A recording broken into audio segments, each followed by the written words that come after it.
This is Mike Sylvia with New Bedford Guide. We finished up our first interview. We're going on to our second one. You can see in the link below, you can actually see the schedule for tonight. We're interviewing all the candidates for office for the coming October 3rd election. So next up is Ward 1 candidate, Melissa Costa. So please tell us why everyone should vote for you in Ward 1. Thank you, Mike. So my name is Melissa Costa, and I am running for your Ward 1 City Councilor. I'm here to talk about some key issues facing our community, things like safety, education, infrastructure, and taxes.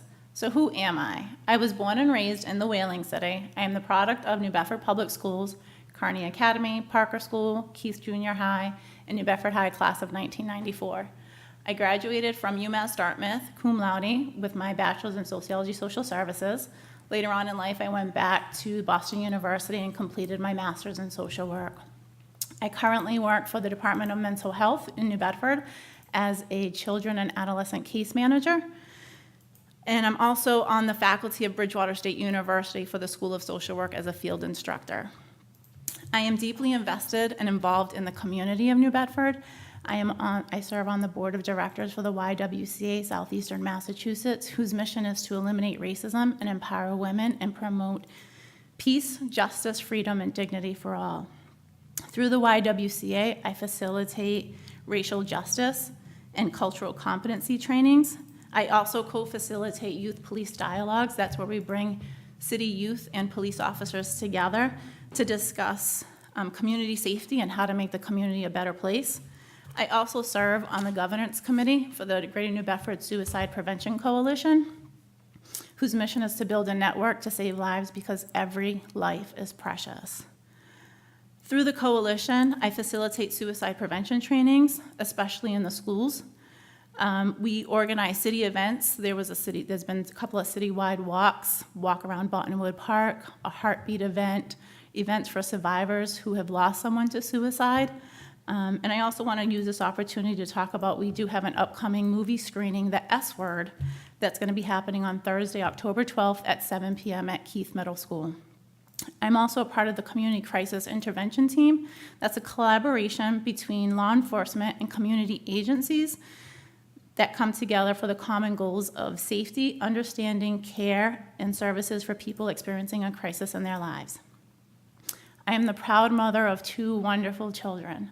My daughter is a senior at New Bedford Voc, where she is studying legal and protective services.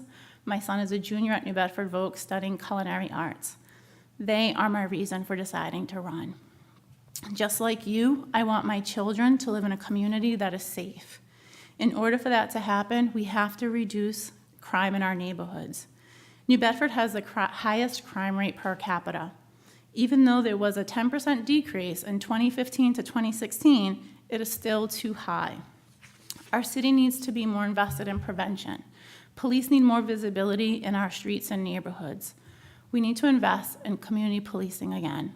Prevention is the best way to reduce the crime rate. When I think about our school system, I want us to invest more money in our frontline workers, paraprofessionals, assistants, teachers, counselors. We need to make sure we are addressing basic needs: food, water, safety, sleep, self-esteem, a sense of belonging, before we start throwing out algebra and literature to the children. Classroom sizes are too large without the proper supports. We need to invest in special education and in students who learn differently. And once services have been identified, they need to be delivered. There is no excuse for not following an IEP. It is a legal binding document. Teachers are being asked to do more and more with less and less. We've all read and heard about the stories about teachers fearing losing their job, feeling unsafe in the classroom, not feeling supported.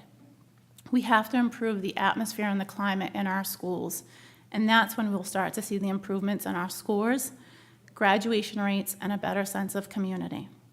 I hope to see New Bedford Public Schools exceed all previous accounts of greatness as we continue moving forward. My children are now driving age, so like you, I want them to drive on safe streets.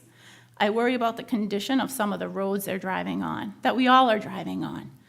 Many of them have potholes or they're just not paved correctly.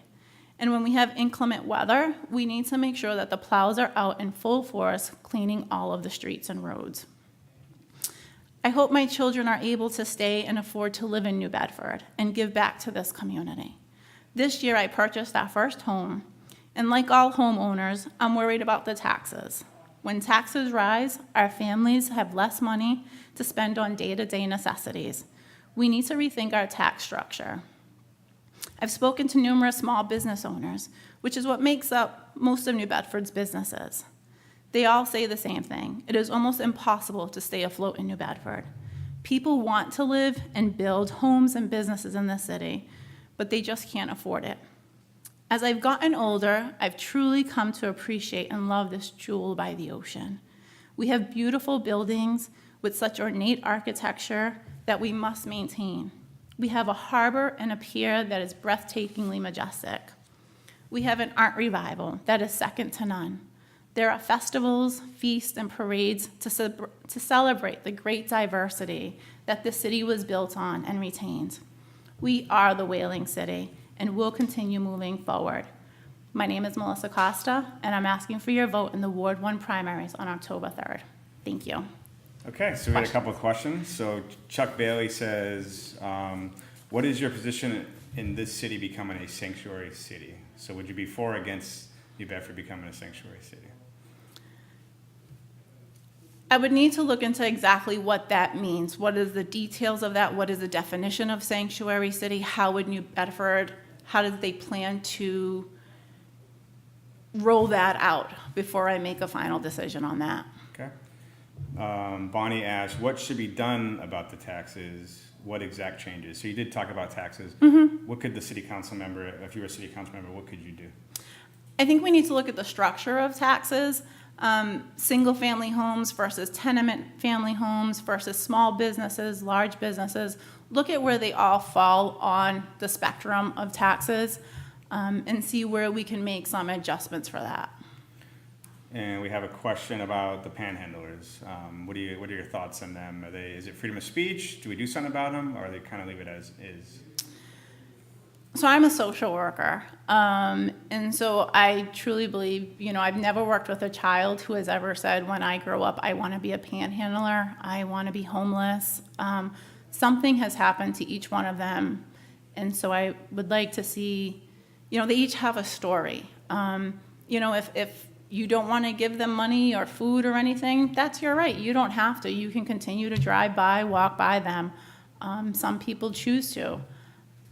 As far as seeing an ordinance towards that, I don't necessarily see that happening. But I think we need more programs in the city to address some of their needs. They all have needs.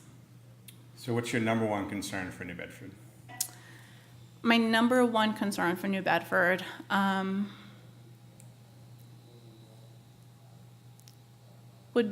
there's not that there's so many, but I definitely am concerned as a new homeowner with taxes, as well as crime. Okay. So what would you say, you did talk about your resume, so what would you say is your experience that would set you for political office, kind of be best thing for political office? I'm a listener. As a social worker, I do a lot of listening to people. I listen to people's stories. I'm very in touch with a lot of the resources in the community.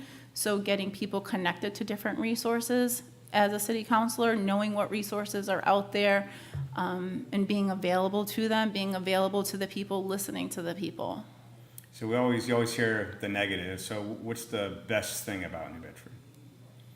Oh, it's like I said, as I've gotten older, just realizing just how really beautiful and rich in history it is, and seeing this art revival that's going on as you're driving down 18, and there's always some new sculpture going up.